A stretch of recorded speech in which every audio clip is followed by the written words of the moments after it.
Hello बच्चों, कैसे हैं आप। मैं एस के वर्मा स्वागत करता हूं आपका अपने YouTube channel V digital science classes में। और हम लोग मैटर पर लगातार बात कर रहे हैं, मैटर इन आवर सराउंडिंग्स पर लगातार बात कर रहे हैं बेटा। कल डिफ्यूजन पर बात कर रहे थे, है ना। इससे पिछले वाले लेक्चर में डिफ्यूजन पर बात कर रहे थे, और डिफ्यूजन पर कौन कौन सा फैक्टर इफेक्टिव होता है आज थोड़ी देर इस पर बात करेंगे। उसके बाद अगले टॉपिक की तरफ निकलेंगे। ओके बेटा, लेट्स स्टार्ट। देखिए, यहां आप क्या देख पा रहे हैं। कई जगह सर हम बीकर देख रहे हैं। हाँ, बीकर ऐसा ही होता है बेटा, ये भी आप देख लो। ग्लास का बना हुआ होता है, शीशे का बना हुआ होता है, प्लास्टिक का भी बना हुआ होता है, लेकिन शेप यही होता है, डिजाइन यही होता है। ठीक है, अब क्या कर रहे हैं, तो ये हमने पहला भी कर लिया, ये दूसरा भी कर लिया, तीसरा भी कर लिया, और आप शायद देख पा रहे होंगे अच्छी तरह से कि एक में हॉट वाटर है, गर्म पानी, दूसरे में कोल्ड वाटर है बेटा, और तीसरे में जो है वाटर एट रूम टेम्परेचर है। रूम टेम्परेचर मतलब क्या हो गया, 25 degree Celsius. Room temperature science जो मानती है 25 डिग्री सेल्सियस को मानती है। ओके बेटा, तो रूम टेम्परेचर पर पानी रखा हुआ है, ठंडा पानी भी रखा हुआ है, गर्म पानी भी रखा हुआ है। ठीक है, और तीनों में क्या किया हमने, तो ड्रॉपर की मदद से तीनों में इंक डाला। ओके, अब आप बताओ कि डिफ्यूजन सबसे तेजी से किस में होगा। डिफ्यूजन का रेट सबसे हाई किस में होगा, बताओ जल्दी जल्दी जल्दी बताओ। आप कहोगे सर गर्म पानी वाले में ज्यादा होगा, क्योंकि आपने पहले भी समझाया हुआ है कि पार्टिकल का स्पीड जितना हाई होगा, रेट ऑफ डिफ्यूजन उतना ज्यादा होगा बेटा। सही है ना। तो गर्म पानी में डिफ्यूजन का रेट हाई होगा, रूम टेम्परेचर वाले में मॉडरेट होगा, ना बहुत हाई होगा ना बहुत लो होगा। और सबसे कम डिफ्यूजन अगर आप देखेंगे तो ठंडे पानी में देखेंगे। सही बात है ना। तो डिफ्यूजन को जो और डिफ्यूजन क्या है, पिछले लेक्चर में आपने पढ़ा हुआ है। ठीक है, जिन लोगों का पिछला लेक्चर छूट गया है, आप चैनल पे चले जाएं, वी डिजिटल साइंस क्लासेस पर चले जाएं, वहां आपको लेक्चर्स मिल जाएंगे। ठीक है, तो अब यहां जो मामला है कि हमने आपको बताया था कि intermixing of particles is called diffusion. Particles intermix कर जाते हैं, क्या कहलाता है, डिफ्यूजन कहलाता है।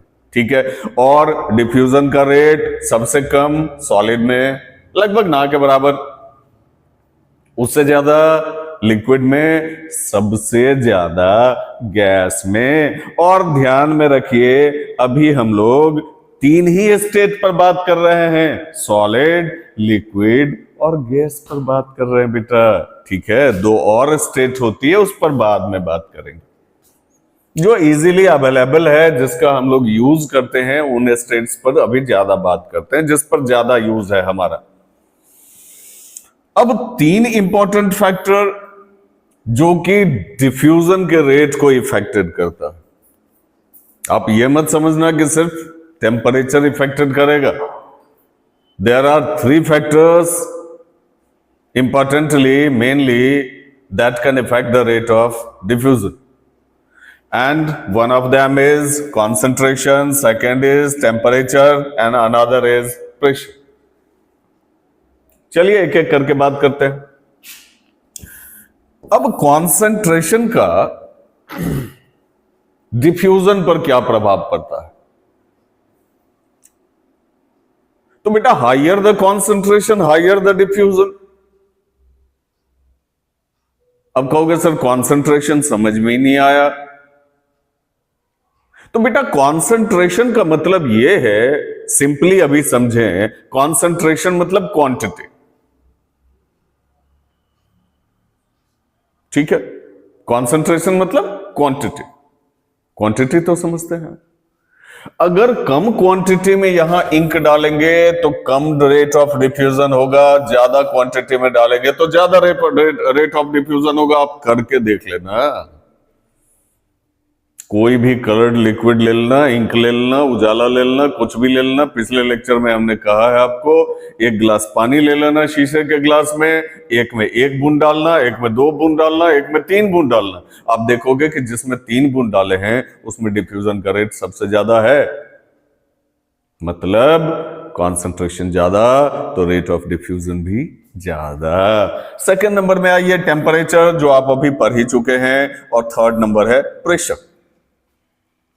ठीक है, अब कॉन्सेंट्रेशन और टेम्परेचर ये दोनों तो रेट ऑफ डिफ्यूजन को हाई करता है, लेकिन प्रेशर जो है वो रेट ऑफ डिफ्यूजन को लो करता है बेटा, ऑलमोस्ट।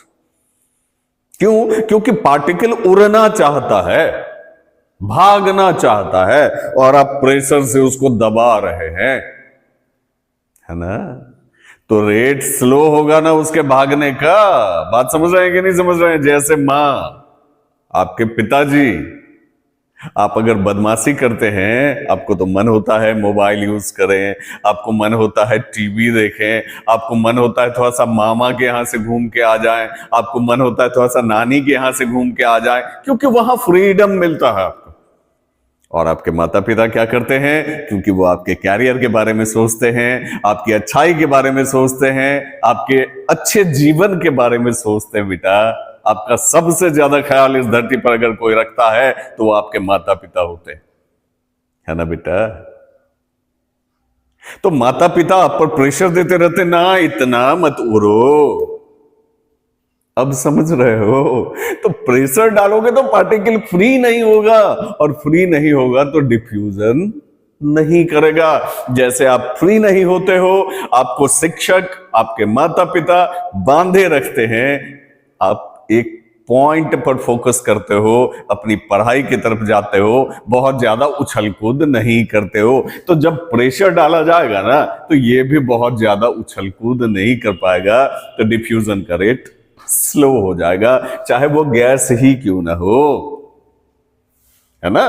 बाकी एक टॉपिक है कंप्रेशन, उसमें मैं आपको और जो है इसमें डिटेल करके बता दूंगा। अभी तो ये एक्सपेरिमेंट पर बात हो रही थी बेटा, ठीक है? तो ये वाला स्लाइड समझ में आ गया? चलिए, अच्छी बात है, आगे बढ़ते हैं।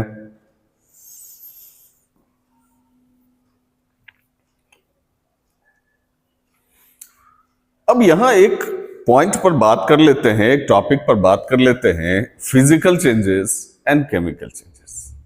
ठीक है, काफी जरूरी है, क्योंकि हमने आपको बताया था कि अभी जो आप पढ़ रहे हैं मैटर इन आवर सराउंडिंग्स, इसमें हम लोग मैटर के फिजिकल नेचर को स्टडी कर रहे हैं बेटा। ठीक है, मैटर के 2 नेचर हैं, फिजिकल नेचर भी है और केमिकल नेचर भी है, और कुछ और इनपुट्स जो आपके लिए बहुत जरूरी है वो हमने इस स्लाइड में डलवा दिए हैं, आप उसको समझो। सबसे पहली बात कि केमिस्ट्री पढ़ रहे हो तो बेटा केमिस्ट्री कहा किसको जाता है? ओके, अरे कोई भी पूछ सकता है ना आपको, आपके माता पिता, आपके चाचा चाची, आपके भैया भाभी, कोई भी आपसे पूछ सकते हैं कि भाई क्या पढ़ रहे हो, अभी कौन सा सब्जेक्ट चल रहा है? तो सर तो अभी केमिस्ट्री पढ़ा रहे हैं। बेटा केमिस्ट्री कहा किसको जाता है? हो सकता है ना, इसलिए मैंने सोचा और ये डलवा दिया। देखो बेटा, chemistry is the study of matter, ये बात तो आप समझ ही रहे हो, मैटर के ही स्टडी को केमिस्ट्री कहते हैं। उसका कंपोजिशन और the changes matter undergoes and the energy associated with these changes, ठीक है, इज कॉल्ड कौन चीज बेटा? केमिस्ट्री। आप कहोगे सर समझ में नहीं आया, सही बात है, नहीं समझ में आया होगा, ठीक है, बढ़िया से समझा देता हूं, देख लो। केमिस्ट्री मैटर का स्टडी है बेटा, उसके कंपोजिशन का स्टडी है। आप क्या करो कि आप सॉल्ट ले लो सर, ठीक, तो सॉल्ट कौन सा स्टेट ऑफ मैटर है? कहोगे सॉलिड स्टेट ऑफ मैटर है सर, बढ़िया बात है, बहुत अच्छी बात है, समझते हो आप। लेकिन बेटा इसके कंपोजिशन में क्या क्या है ये बताओ। आप कहोगे सर NaCl है, तो इसकी स्टडी कहां करते हो? फिजिक्स में नहीं ना। अब कंपोजिशन का मतलब समझ रहे हो? अगर मान लो कि हम शुगर का फॉर्मूला लिखें और तुमको पता है कि ये C12H22O11 होता है, तो यहां sugar solid state of matter है, ये भी केमिस्ट्री ही बताता है। शुगर जो है ये स्वीट होता है, ये भी आपको केमिस्ट्री ही बताता है। मतलब मैटर के फिजिकल नेचर के बारे में भी बताता है, उसके केमिकल नेचर, उसके कंपोजिशन के बारे में भी बताता है। उसके स्टेट चेंज होते हैं उसके बारे में भी बताता है। उस स्टेट चेंज में एनर्जी इंवॉल्व होती है, जैसे सॉलिड को गर्म करो तो लिक्विड बनेगा, लिक्विड को गर्म करो तो गैस बनेगा, गैस को गर्म करो तो प्लाज्मा बनेगा। ये सारी बातें भी आपको केमिस्ट्री ही बताती है। ठीक है, अभी सिर्फ डेफिनेशन समझा रहा हूं, उसमें इतने सारे कॉन्सेप्ट्स इन्वॉल्व है, ठीक से सीखना। अगले नंबर में चले आओ। एनर्जी और भी एसोसिएटेड होता है। अगर आप केमिकल नेचर देखो, जैसे मान लो कि हमने कोयला ले लिया और कोयले में आग लगा दी, बेटा CO2 बन जाएगा। ठीक।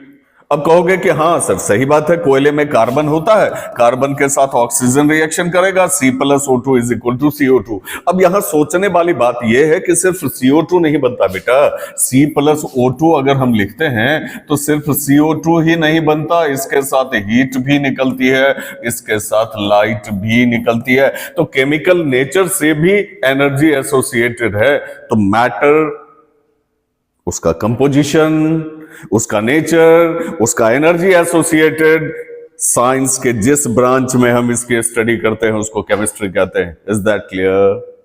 ओके बेटा। अब भाई केमिकल किसको कहते हैं ये समझो। एनी सब्सटेंस, कई बार तुम सुने होगे ये केमिकल है, वो केमिकल है, ये केमिकल सब्सटेंस है, वो केमिकल सब्सटेंस है। भैया केमिकल है क्या? सब्सटेंस तो हम समझते हैं, क्योंकि हमने आपको पिछले लेक्चर में पढ़ाया हुआ है, मैटर, मटेरियल, सब्सटेंस तीनों पढ़ाया हुआ है। तो सब्सटेंस तो हम समझते हैं, केमिकल क्या होता है? तो बेटा लाल, any substance that has a defined composition, कोई भी सब्सटेंस जिसका डिफाइंड कंपोजिशन होता है। अब यहां फिर बात आ जाती है कि सर डिफाइंड कंपोजिशन क्या होता है? जैसे मान लो हम लोग लिखते हैं कार्बन डाइऑक्साइड, कार्बन डाइऑक्साइड लिखे बेटा, फॉर्मूला बताना, जल्दी बताना, जल्दी बताना। आप कहोगे सर CO2। एकदम इजी इजी एग्जांपल से समझाऊंगा बेटा, बहुत कॉम्प्लिकेट होके जो है किसी भी चीज को स्टडी नहीं करना चाहिए। ठीक है, बहुत आराम से समझो, बहुत विस्तार से समझो, एक्सप्लेन्ड वे में समझो।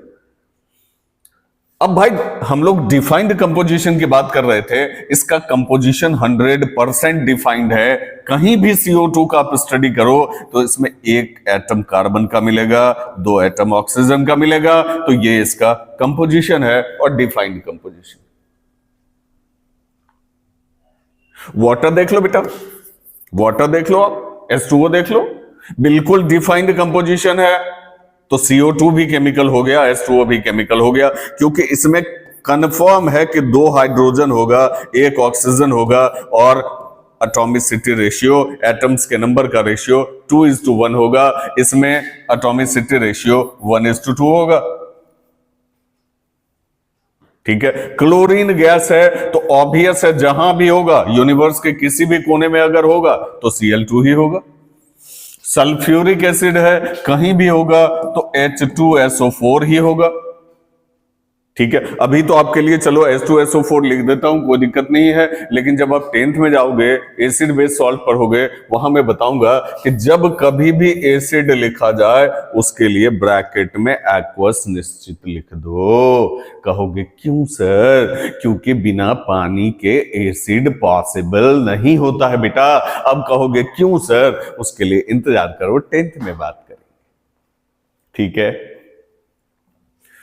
कार्बन डाइऑक्साइड मैंने बता ही दिया, पोटेशियम है, ऑब्वियसली इसमें सारे एटम पोटेशियम के ही होंगे, डिफाइंड कंपोजिशन है। आयरन है, अब आयरन से मैं तुमको कहूंगा कि जरा सा आयरन से गोल्ड निकाल लो, तो कहोगे नो सर नहीं है पॉसिबल।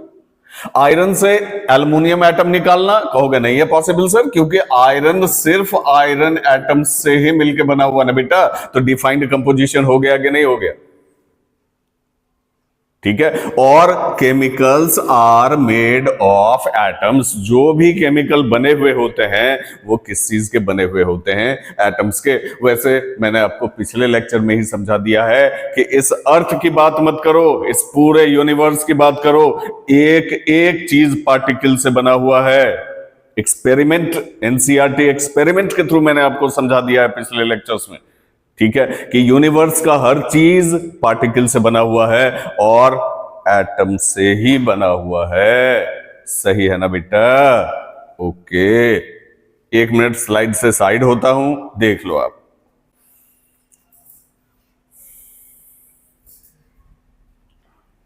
ठीक है, तो अब केमिस्ट्री क्या होती है वो भी समझ में आ गया, केमिकल क्या होता है वो भी समझ में आ गया। अब चलिए हम लोग यहां बात करते हैं फिजिकल एंड केमिकल चेंजेस, कि भाई फिजिकल चेंज क्या होता है और केमिकल चेंज क्या होता है। आप कहोगे सर पहले भी आपने बताया हुआ है, फिर से देख लेना बेटा, एक बार फिर सीख लेने में क्या जाता है, और बढ़िया से सीख ले। ऐसा चेंज जिसमें कोई नया सब्सटेंस फॉर्म नहीं करेगा वो फिजिकल चेंज होगा, और जिसमें नया सब्सटेंस फॉर्म कर जाएगा वो केमिकल चेंज हो जाएगा। चीनी को हमने पानी में घुला दिया, क्या चेंज आया? कुछ नहीं। उसमें चीनी का भी प्रॉपर्टी है, उसमें पानी का भी प्रॉपर्टी है, तो ये फिजिकल चेंज है बेटा। समझ में आ रही है बात? पानी को ठंडा करो, बर्फ बना लो, पहले भी H2O बाद में भी H2O। पानी को गर्म करके आप भाप बना लो, पहले भी H2O बाद में भी H2O। तो कोई नया सब्सटेंस फॉर्म नहीं हुआ। तो हर वो चेंज जिसमें कोई भी नया सब्सटेंस फॉर्म नहीं करता, प्रॉपर्टी ऑलरेडी हर एक मैटर की प्रॉपर्टी कंटिन्यू कर रही है, वो फिजिकल चेंज होता है। And a change in which new substances with new properties are obtained are called the physical changes, or is called the physical change, is called a physical change. Okay बेटा, देखो अब इसको जो है इसमें और भी प्रॉपर्टीज है वो आप देख लो, ठीक है। पानी से हमने बर्फ बना दिया, पानी को ठंडा कर दिया, बर्फ बना दिया, ये फिजिकल चेंज के साइड में हम लिखते हैं। और केमिकल चेंज के साइड में लिखते हैं हमने मैग्नीशियम रिबन में आग लगा दी, MgO बन गया, हीट बन गया, लाइट बन गया। सही है बेटा? तो दोनों साइड दो एग्जाम्पल्स हमने दे दिए हैं। अब इनके थ्रू हम लोग इस पूरे टेबल को समझ लेंगे। देखिएगा, physical changes only effect physical properties, physical changes सिर्फ फिजिकल प्रॉपर्टी को इफेक्ट कर सकती है, ठीक है। क्या हुआ है इसका? स्टेट चेंज हो गया है। स्टेट का चेंज होना कौन सा प्रॉपर्टी है बेटा? कहोगे फिजिकल प्रॉपर्टी है सर। किसी चीज को आपने धनिया उखाड़ा और धनिया की चटनी पीस ली, भैया फिजिकल चेंज है, ठीक है। आपने नमक मिला दिया पानी में, क्या है? फिजिकल चेंज है। आपने इंक डाल दिया, डिफ्यूजन हो गया, क्या है? फिजिकल चेंज है। आपने परफ्यूम लगा लिया, सारे बच्चे समझ रहे हैं कि आप परफ्यूम लगा के आए हैं, क्या है? फिजिकल चेंज है। तो फिजिकल चेंज में सिर्फ फिजिकल नेचर इफेक्टेड होता है, फिजिकल प्रॉपर्टीज इफेक्टेड होती है। लेकिन जब केमिकल चेंज होता है तो वहां क्या होता है बेटा? वहां फिजिकल प्रॉपर्टी भी इफेक्टेड होती है और केमिकल प्रॉपर्टी भी इफेक्टेड होती है। अब कहोगे सर कैसे? है ना? देखो बेटा, देखो, मैग्नीशियम आग लग सकती है, जला सकते हैं उसको। ऑक्सीजन जलने में मदद करता है, जलाता है, जलाने में इन्वॉल्व होता है। मैग्नीशियम जल सकता है, ऑक्सीजन जला सकता है। मैग्नीशियम ऑक्साइड जो बना, ना तो जल सकता है ना जला सकता है। प्रॉपर्टी बदल गई कि नहीं बदल गई? आप कहोगे यस सर, बिल्कुल बदल गई।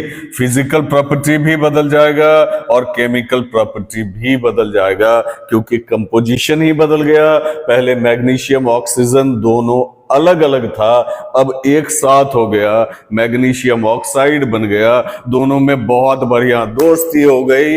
ये दोस्ती हम नहीं तोड़ेंगे। सही है ना? चलिए, अब फिजिकल चेंजेस एनर्जी प्रोड्यूस नहीं करता, लेकिन कभी कभी करता भी है, कभी कभी करता भी है। एनर्जी के चेंजेस आपको फिजिकल चेंज में भी दिखाई देंगे। जैसे मैं आपको लगभग ना के बराबर करता है, कभी कभी कर लेता है यार, मन होता है थोड़ा सा कर लेता है, ठीक है। कभी कभी हम लोग नहीं पढ़ते पढ़ते जो है थोड़ा सा गाना भी सुन लिया करते हैं, है ना, जब बहुत ज्यादा बोर हो जाते हैं। तो फिजिकल चेंजेस में भी एनर्जी कभी कभी चेंज होती है। आप क्या करो ना सर, आप क्या करो ना सर, आप पानी ले लो। अब कहोगे सर आप बार बार पानी लेने ही कहते हैं, इसीलिए कहते हैं इजीली अवेलेबल है, और कोई चीज लोगे मां मारेगी, मम्मी पीटेगी। ठीक है बेटा, पानी ले लो, और पानी में आप ग्लूकोज मिलाओ। आप देखोगे ग्लास ठंडा हो जाता है, पानी ठंडा हो जाता है, तो एनर्जी का चेंज होता है बेटा।